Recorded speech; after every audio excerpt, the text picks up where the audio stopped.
Bismillahirrahmanirrahim. Assalamualaikum warahmatullahi wabarakatuh. Alhamdulillahi rabbil alamin. Wassalatu wassalamu ala rasulihil amin wa ala alihi wa sahbihi ajma'in. Amma ba'd. Kaum muslimin wal muslimat, as-saimin wal saimat rahimakumullah, berjumpa kembali dengan kami di Pesantren 19 dalam program spesial menjelang berbuka Ramadan 1441 Hijriah, mendalami atau menyelami keagungan Al-Quranul Karim melalui nama-nama Al-Quran yang Allah jelaskan dalam Al-Quranul Karim. Tidak terasa kita sudah menyelesaikan 6 episod sebelum ini dan sekarang memasuki episod yang ke-7 sesuai dengan jumlah hari Ramadan yang kita lewati.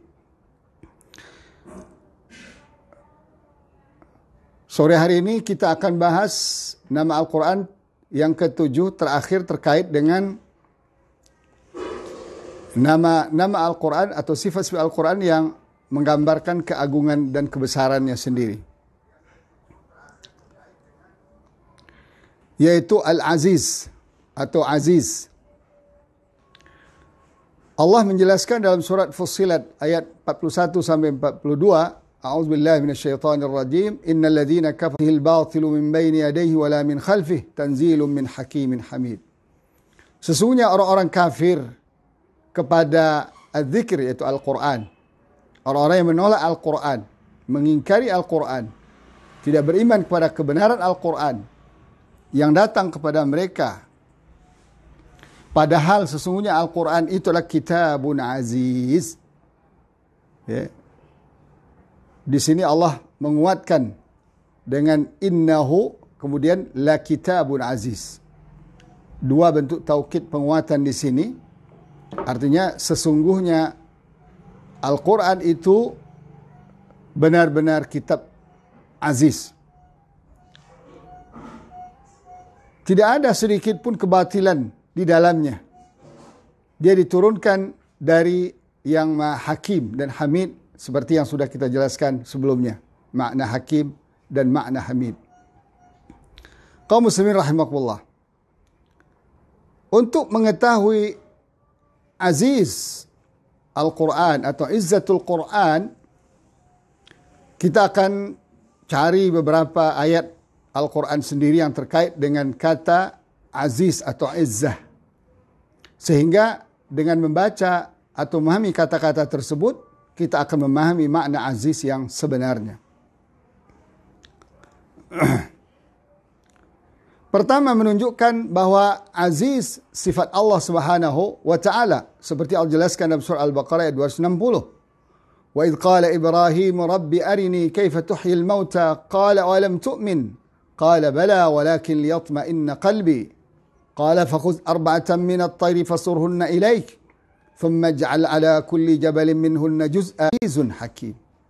Di sini ada dua kata, aziz dan hakim. Hakim sudah kita jelaskan. Yang menjadi pembahasan kita di sini adalah aziz. Bagaimana aziznya Allah Subhanahu wa taala ketika Ibrahim alaihi salam meminta kepada Allah agar Allah memperlihatkan kepadanya bagaimana cara menghidupkan orang-orang yang sudah mati. Ya. Ini bukan berarti Nabi Ibrahim tidak percaya bahwa akhirat dihidupkan kembali setelah mati pada hari kiamat. Bukan. Makanya Allah bertanya kepada beliau. Dan Allah Maha tahu isi hati Ibrahim alaihissalam. Agar tidak pertanyaan ini menjadi fitnah bagi kaumnya dan bagi kita. Umat Nabi Muhammad SAW yang disuruh Allah mengikuti agama Ibrahim. Agar clear bahwa tujuan dan niat pertanyaan Ibrahim alaihissalam. Qala awalam tu'min, Allah berkata kepada Ibrahim, apakah engkau tidak beriman, tidak percaya bahwa akan ada kehidupan setelah kematian? Lalu dengan tegas Ibrahim alaihissalam menjawab, qala bala, saya beriman ya Allah, tapi agar hati saya menjadi tenang. Sebagai seorang manusia biasa, wajar bahwa ayat-ayat Allah itu diperlukan untuk menguatkan hati dan menenangkan hati agar keimanan semakin kuat. Kenapa Nabi Ibrahim bertanya masalah ini? Karena memang ini persoalan umat manusia sejak zaman dahulu, sejak zaman Nuh alaihi salam. Manusia disimpangkan pemikirannya oleh setan sehingga kufur kepada hari akhirat. Sehingga meyakini kehidupan itu hanya sementara di dunia ini saja, habis itu selesai. Disebut Al-Quran menyebut mereka ini kalangan ad-dahriyun. Orang-orang yang mengakui masa keberadaan manusia itu hanya ketika di dunia saja. Tidak ada akhirat. Dan ini problem yang dihadapi oleh semua para nabi. Kekufuran pada hari akhirat. Kekufuran pada hari kebangkitan. Makanya Nabi Ibrahim juga yang hidup dan berdakwah di tengah-tengah masyarakat. Dan penguasa yang sangat anti kepada akhirat. Dan bahkan sangat anti kepada tauhid. Sehingga Nabi Ibrahim dibakar karena tetap menjalankan dakwah dan misi tauhidnya. Makanya pertanyaan ini menjadi urgen bagi Ibrahim alaihissalam.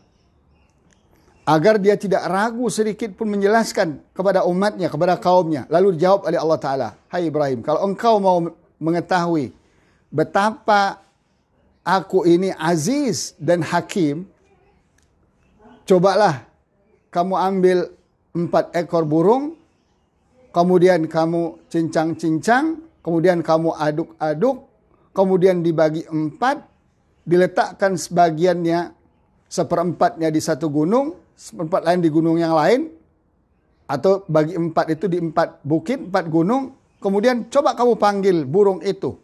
Thumma du'uhunna. Kemudian burung itu akan ya'tinaka sa'ya. Mereka akan datang persis dengan tegas, dengan cepat, seperti semula sebelum kamu sembelih, sebelum kamu cincang-cincang. Subhanallah. Akhirnya Allah tutup, setelah ini dilihat oleh Nabi Ibrahim alaihissalam, Allah tutup, wa'alam anallaha azizun hakim.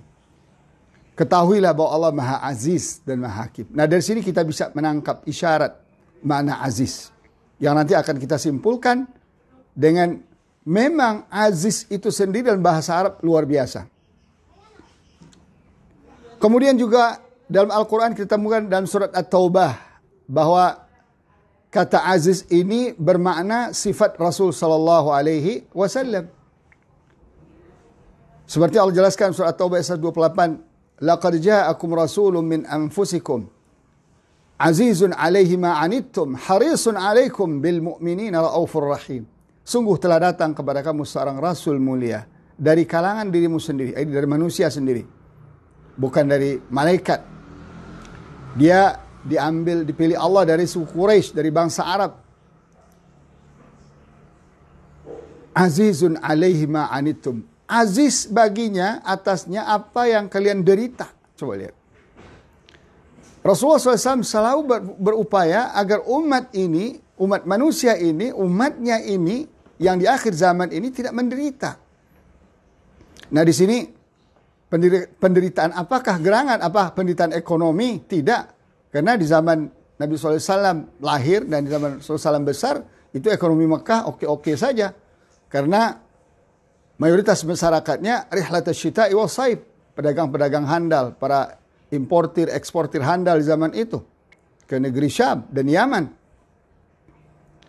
Tapi yang membuat penderitaan mereka ketika itu adalah kemusyrikan, kekufuran, kefasikan, kemungkaran, kemunafikan. Hampir semua kejahatan dan dosa ada pada mereka. Ini yang membuat Rasulullah SAW aziz, tidak tega.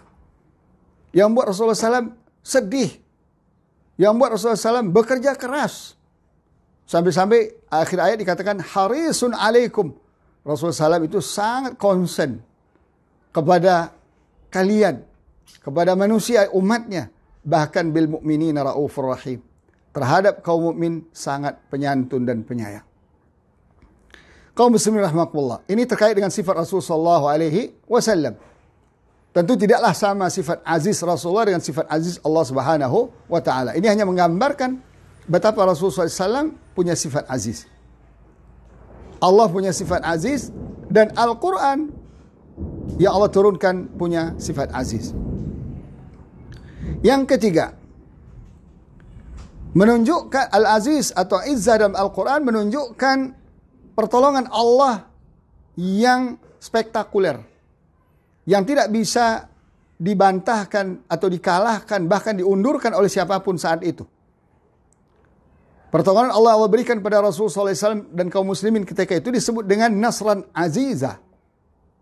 Allah menjelaskan dalam surah Al-Fatah ayat 1-3. Inna fatahna laka fatham mubina. Sudah kami telah berikan pada engkau kemenangan, pertolongan yang nyata. Tidak ada yang meragukannya. Tercatat dalam sejarah sampai hari ini.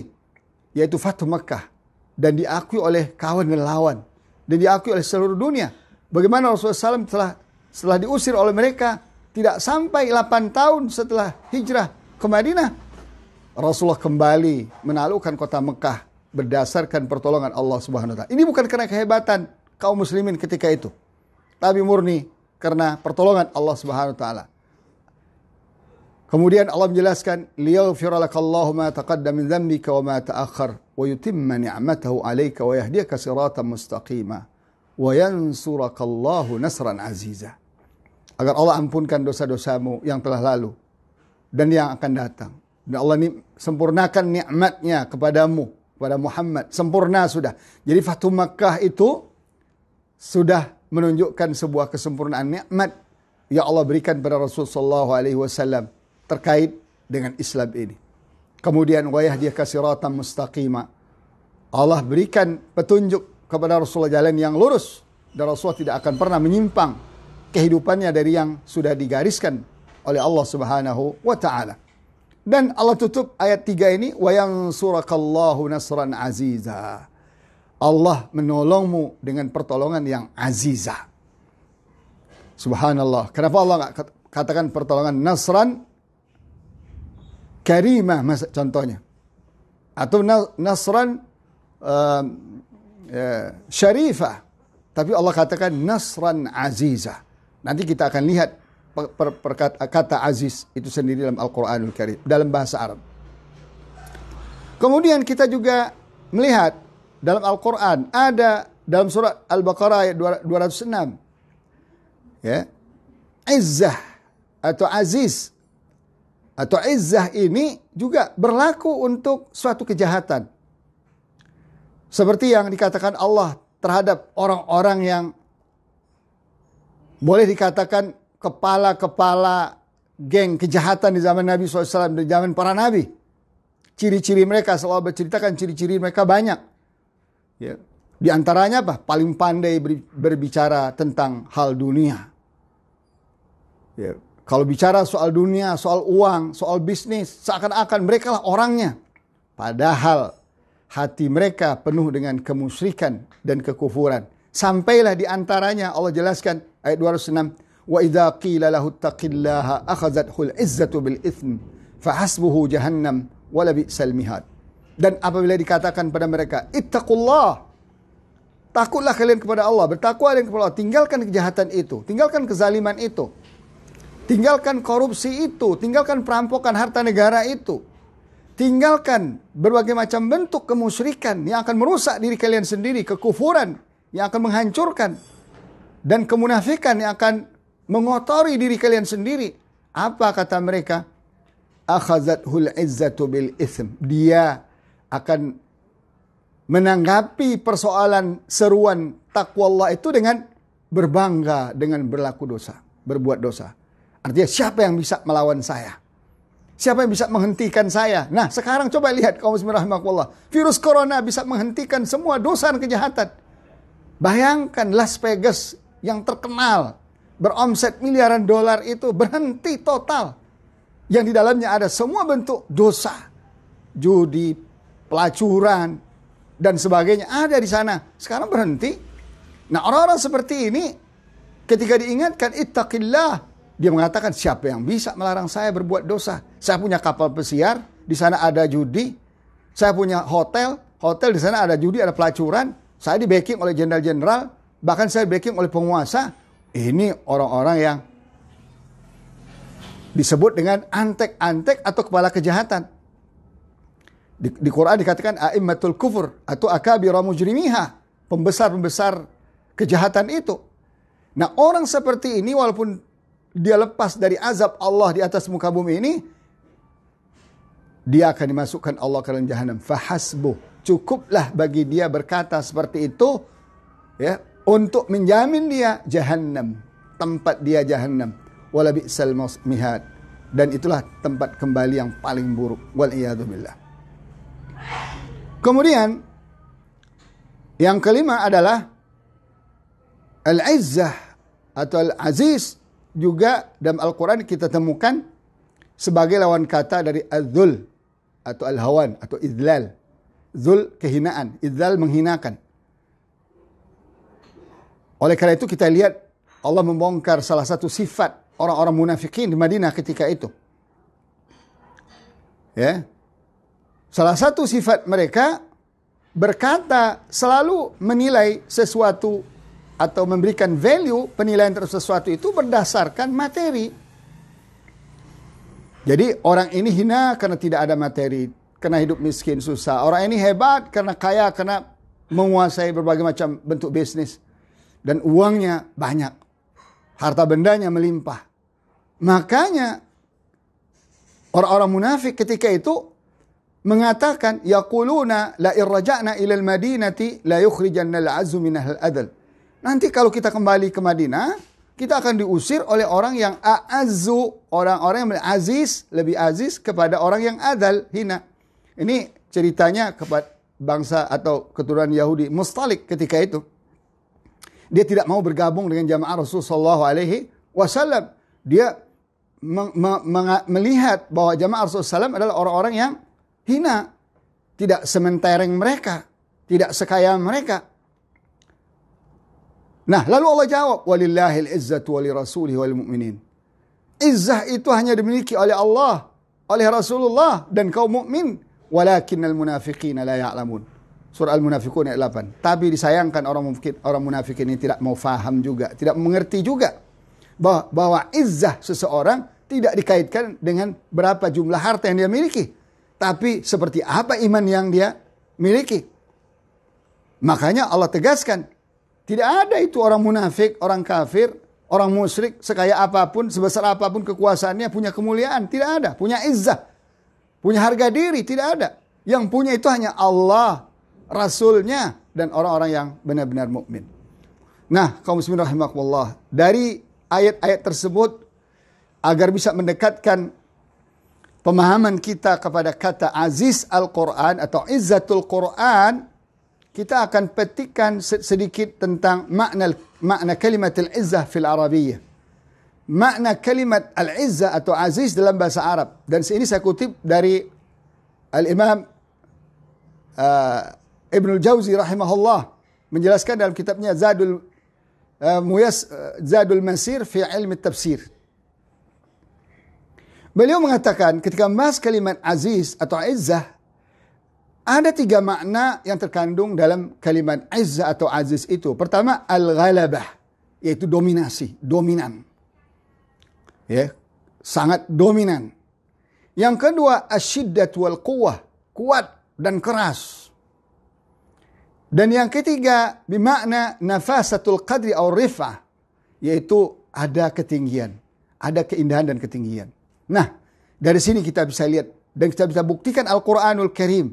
Betapa Al-Quranul Karim ini mendominasi seluruh kitab-kitab, seluruh buku-buku yang ada di atas muka bumi. Dan ini pengakuan banyak para ahli. Makanya Allah dengan tegas mengatakan, "Qul la in ijtama'atil insu wal jinnu ala an ya'tu bimithli hadzal Qur'an la ya'tuna bimithlihi walau kana ba'dhum li ba'din dhahira." Katakan, hai Muhammad, silakan dari kalangan jin dan manusia tolong menolong, bekerja sama untuk mendatangkan seperti Al-Quran. Mereka tidak akan bisa, kata Allah. Walaupun mereka bekerja keras bersama-sama untuk itu. Coba lihat, ghalabatil Quran dari segala sisi.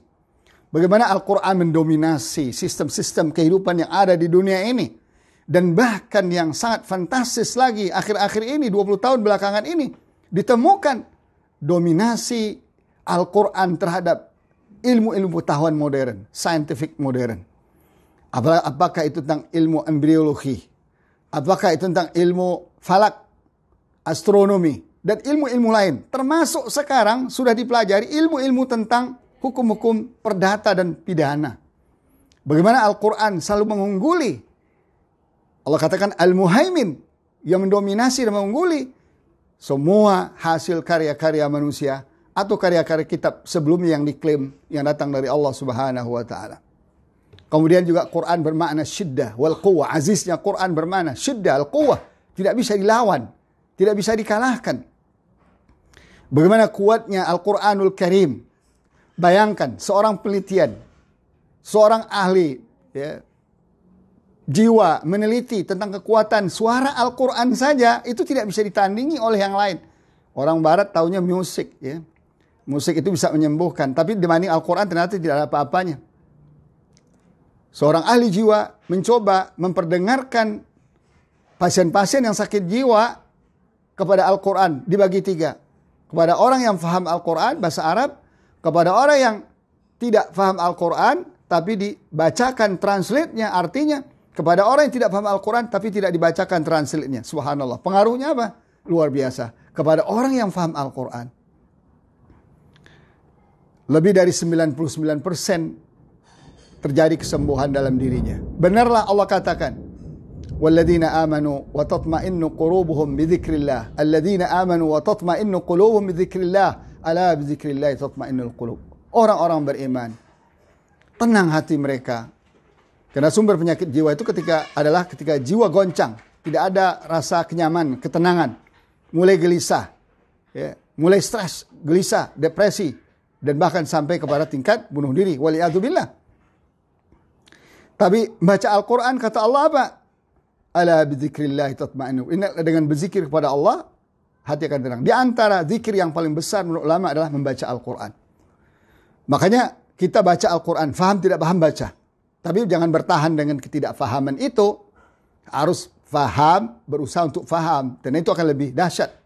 Itu baru dari segi bunyi Al-Quran. Bagaimana kalau dari segi diamalkan? Tentu akan melahirkan seorang individu yang kuat. Buktinya Rasulullah tidak pernah terkalahkan. Argumentasinya, perjuangannya, kebaikannya, atensinya kepada masyarakat, kebaikan kepada seluruh umat manusia, termasuk kepada musuh kaum kafir sendiri. Bagaimana baiknya Rasulullah SAW. Bagaimana sabarnya Rasulullah SAW. Bagaimana kuatnya mental Rasulullah menghadapi seluruh cobaan dan ancaman yang dihadapi. Cobaan dan ancaman Rasulullah bukan lagi bicara soal boikot ekonomi. Lebih dari itu ancaman pembunuhan. Bayangkan pada seorang Nabi yang mulia ancaman pembunuhan. Dan ini dilalui semua oleh Rasulullah SAW dengan sukses. Berkat sifatnya yang Allah tanamkan aziz. Dan Quran yang dia bawa bersifat aziz dari Allah yang maha aziz. Kemudian juga kita lihat bagaimana rif'ah, kemuliaan Al-Quran. Ketinggian derajat Al-Quran. Luar biasa, ketinggian derajat Al-Quran tidak hanya untuk dirinya, tapi juga untuk orang yang meyakini dan mengamalkannya. Dan memahami dan mengamalkannya. Sebagaimana sabda Rasulullah SAW. Riwayat Imam Muslim. Inna Allah yarfa'u bihadal kitabi aqwaman wa yada'u bihi akharin. Sesungguhnya Allah akan angkat derajat orang yang berpegang teguh. Kaum-kaum, etnis-etnis, dari suku mana saja. Bangsa-bangsa, dari bangsa mana saja. Mau timur, mau barat, utara, selatan. Yang berpegang teguh dengan Al-Quran, Allah angkat derajatnya dan Allah akan hinakan derajat mereka.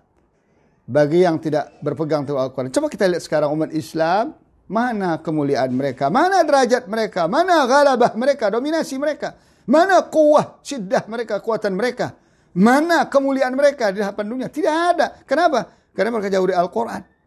Harus diakui kaum muslimin rahimahullah, penyakit terbesar kita hari ini adalah, umat hari ini, jauh dari Al-Quran. Maka ketika di bulan-bulan dan bangsa lain. Ini sudah sunnatullah. Ketika penguasa sudah tidak berhukum dengan hukum Allah Ta'ala. Ketika kehidupan curang terjadi. Curang ekonomi, curang politik terjadi. Allah akan kirim bangsa lain untuk menghancurkan kita. Maka sekarang kita bukan menghadapi satu virus. Ada 5 virus yang kita hadapi sekarang. Kaum muslimin rahimahullah. Bisa dilihat di video yang sudah saya jelaskan di channel Pesantren 19 Instagram. Nah, kaum muslimin rahimakumullah, dari 3 makna ini kita tahu, apalagi dari hadis Nabi SAW tadi kita tahu betapa izzatul Quran.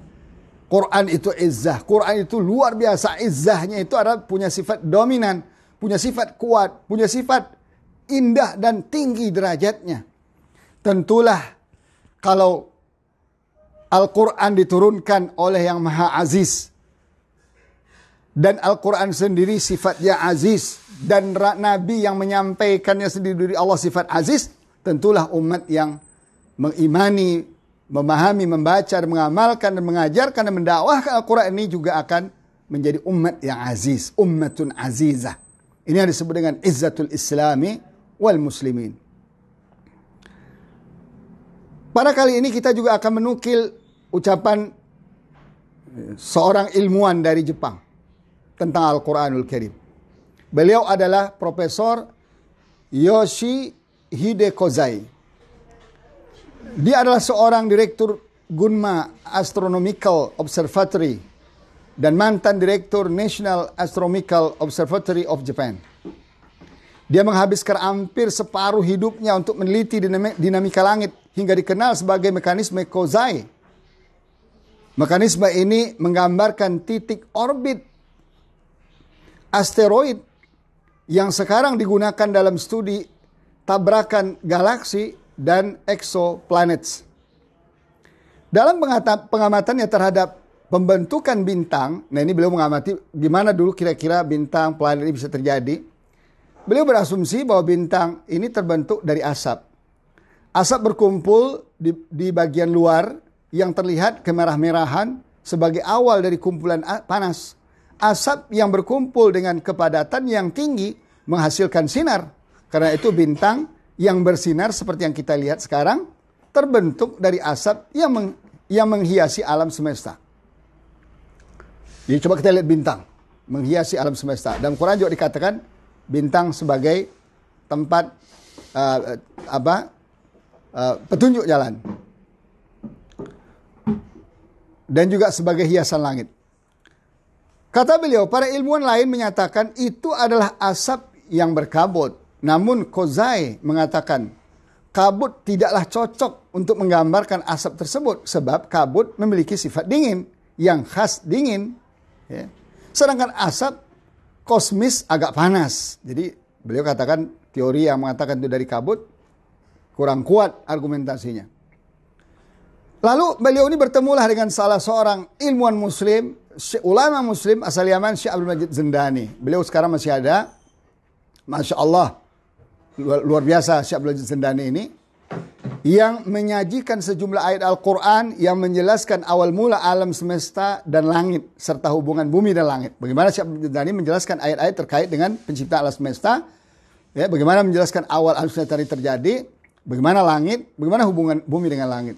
Kemudian dia menuju kepada penciptaan langit.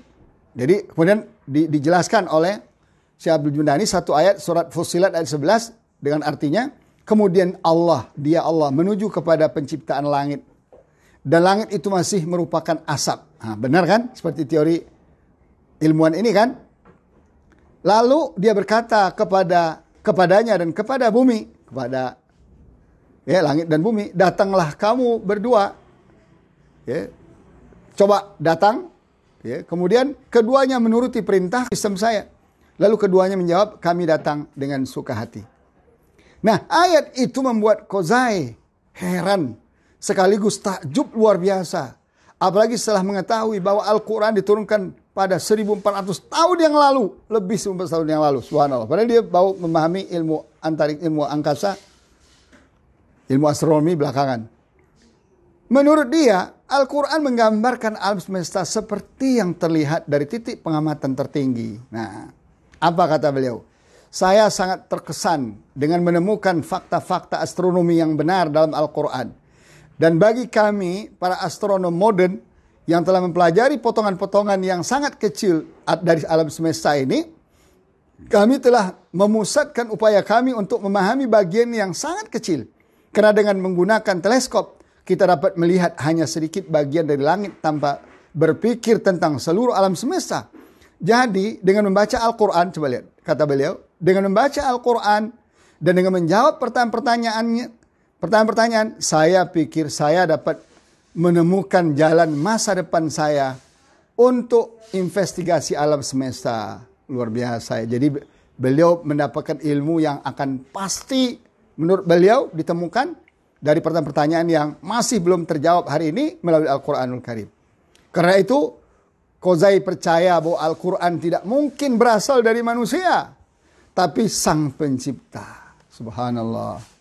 Profesor itu kemudian memusatkan penelitiannya berdasarkan sumber Al-Quranul Karim. Nah, orang seperti beliau ini banyak sekali di alam ini.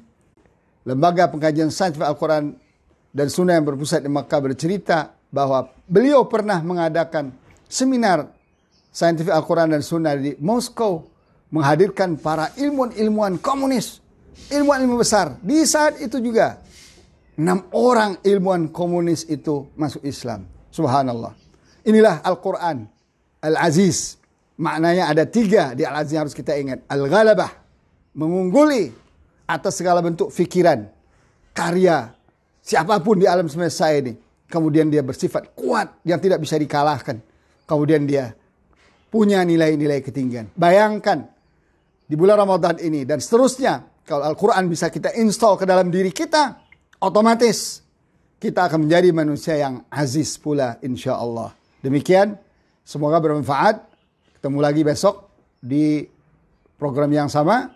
Subhanakallah bihamdik. Asyhadu an la ilaha illa ant. Astaghfiruka wa atubu ilaik. Wassalamualaikum warahmatullahi ta'ala wabarakatuh. يا الله إني ناديتك وسعيت إني استهديتك فهديت بالقرآن أنرت طريقي